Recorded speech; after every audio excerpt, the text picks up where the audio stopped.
February 15th, 2025. After World War II, the vast majority of Americans, Democrats and Republicans alike, agreed that the federal government should regulate business, provide a basic social safety net, promote infrastructure, and protect civil rights. But not everyone was on board. Some big businessmen hated regulations and the taxes necessary for social welfare programs and infrastructure.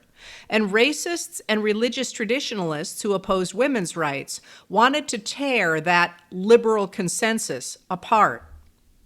They had no luck convincing voters to abandon the government that was overseeing unprecedented prosperity until the Supreme Court's 1954 Brown v. Board of Education of Topeka, Kansas decision permitted them to turn back to an old American trope. That ruling, which declared segregation in the public schools unconstitutional, enabled opponents of the liberal consensus to resurrect the post-Civil War argument of former Confederates that a government protecting black rights was simply redistributing wealth from hardworking white taxpayers to undeserving black Americans. That argument began to take hold. And in 1980, Republican President Ronald Reagan wrote it to the White House with the story of the welfare queen, identified as a Cadillac-driving, unemployed moocher from Chicago's South Side, to signal that the woman was black. She has 80 names, 30 addresses, 12 Social Security cards, and is collecting veterans benefits on 4 non-existing deceased husbands, Reagan claimed. And she is collecting Social Security on her cards. She's got Medicaid, getting food stamps, and she's collecting welfare under each of her names. The woman was real, but not typical. She was a dangerous criminal rather than a representative welfare recipient. But the story illustrated perfectly the idea that government involvement in the economy bled individual enterprise and handed tax dollars to undeserving black Americans. Republicans expanded that trope to denigrate all liberals of both parties who supported an active government, claiming they were all wasting government monies. Deregulation and tax cuts meant that between 1981, when Reagan took office, and 2021, when Democratic President Joe Biden did, about $50 trillion moved from the bottom 90% of Americans to the top 1%. But rather than convincing Republican voters to return to a robust system of business regulation and restoring taxes on the wealthy and corporations, that transfer of wealth seemed to make them hate the government even more, as they apparently were convinced it benefited only non-white Americans and women. That hatred has led to a skewed idea of the actions and the size of the federal government. For example, Americans think the U.S. spends too much on foreign aid because they think it spends about 25% of the federal budget on such aid, while they say it should only spend about 10%. In fact, it spends only about 1% on foreign aid.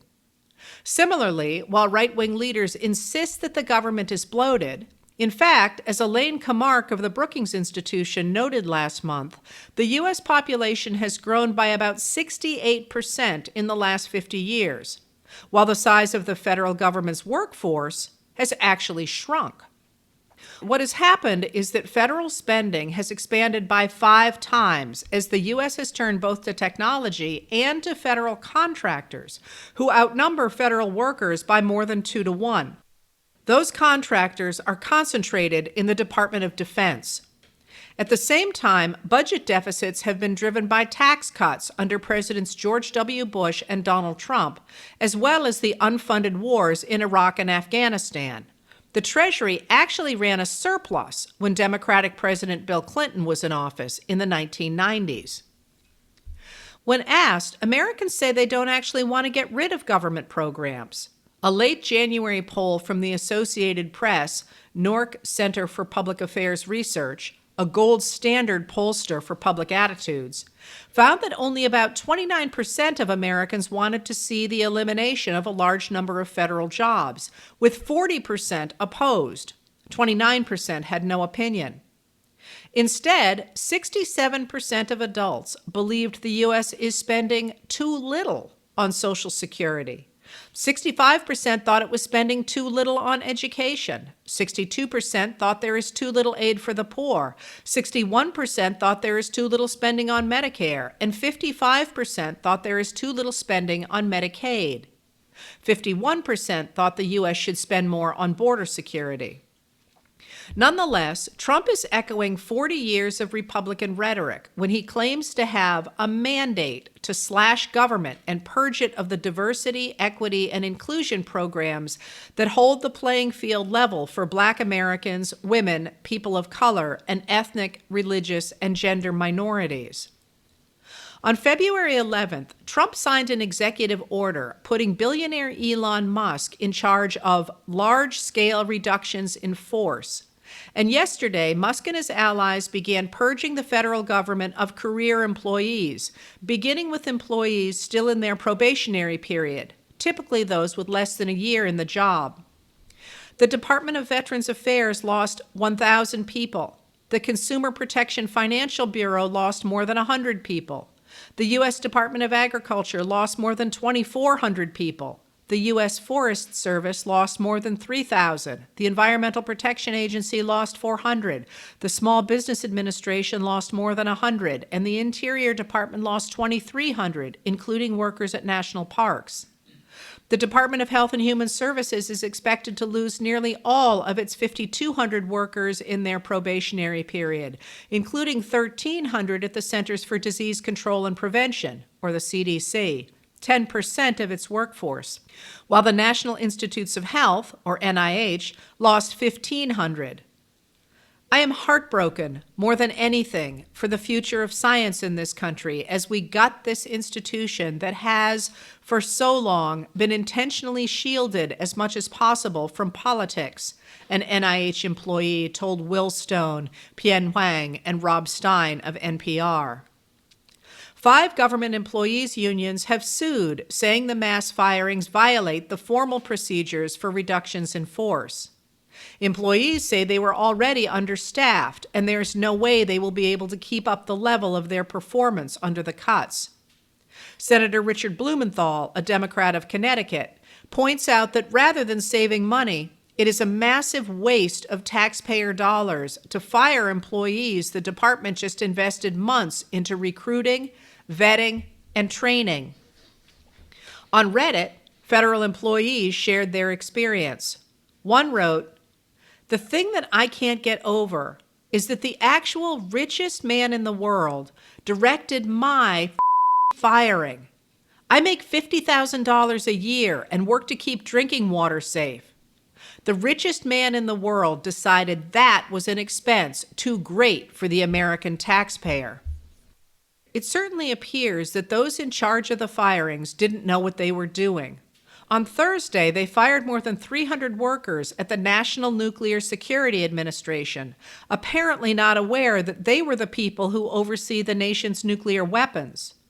Today, Peter Alexander and Alexander Marquez of NBC News reported that officials are now trying to rehire them, but can't figure out how to reach them because the workers lost access to their work email when they were fired. The firings of federal employees come after the Trump administration instituted a freeze on federal spending. This impoundment of funds is illegal. The Constitution, Congress, and the courts have all established that once Congress has established a program, the president must implement it. But the truth is that Congress implemented these programs for a reason, and members would not kill them because they recognize that they are important for all Americans. Now, MAGA voters are discovering that much of what billionaire Elon Musk is cutting as waste, fraud, and corruption is programs that benefit them, often more than they benefit Democratic-dominated states. Dramatically, farmers, who backed Trump by a margin of 3-1, are badly hit by the freeze on funding provided by the Inflation Reduction Act for conservation of land, soil, and water. This isn't just hippy-dippy stuff, Wisconsin cattle, pig, and poultry farmer Aaron Pape told Linda Schuh and Julie Creswell of the New York Times. This is affecting mainstream farmers. Similarly, the shutdown of the U.S. Agency for International Development, or USAID, is a blow to the agricultural sector. USAID buys about $2 billion in agricultural products from U.S. farmers every year. It has also supported funding for research at state universities like the University of Tennessee, the University of Missouri, and the University of Louisiana. Cuts to indirect spending in grants from the National Institutes of Health will also hit hard across the country, and states where Trump won more than 55% of the 2024 vote are no exception. Former college president Michael Neitzel noted in Forbes that Texas stands to lose more than $300 million, Ohio more than $170 million, and Tennessee, Missouri, and Florida more than $130 million apiece. Those losses will cause thousands of layoffs and, as the Association of American Medical Colleges said, diminish the nation's research capacity, slow scientific progress, and deprive patients, families, and communities across the country of new treatments, diagnostics, and preventive interventions.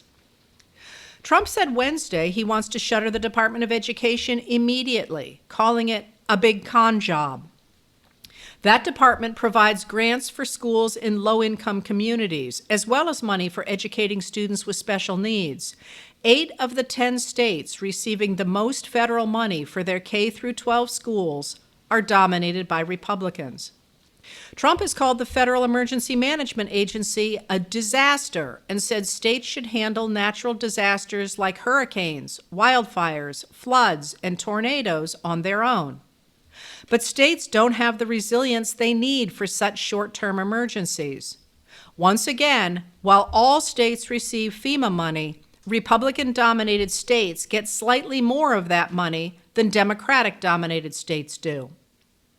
Before the 2024 election, Aaron Zitner, John Camp, and Brian McGill of the Wall Street Journal noted that by 2022, 53% of the counties in the U.S. received at least a quarter of their income from government programs, primarily through Social Security, Medicare, and Medicaid. Those counties heavily support Republicans, including Trump. On Friday, the Republican-dominated House Budget Committee presented its budget proposal to the House. It calls for adding $4.5 trillion to the budget deficit in order to extend Trump's 2017 tax cuts for the wealthy and corporations.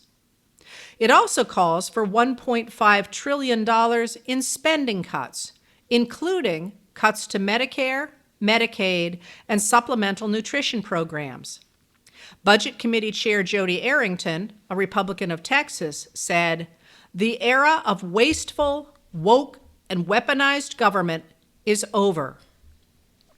For 40 years, Republican politicians could win elections by insisting that government spending redistributed wealth from hardworking taxpayers to the undeserving, because they did not entirely purge the federal programs that their own voters liked. Now, Trump, Musk, and the Republicans are purging funds for cancer research, family farms, national parks, food, nuclear security, and medical care, all programs his supporters care about, and threatening to throw the country into an economic tailspin that will badly hurt Republican-dominated states. A January AP NORC poll found that only 12% of U.S. adults thought it would be good for billionaires to advise presidents, while 60% thought it would be bad. 40 years of ideology is under pressure now from reality, and the outcome remains uncertain.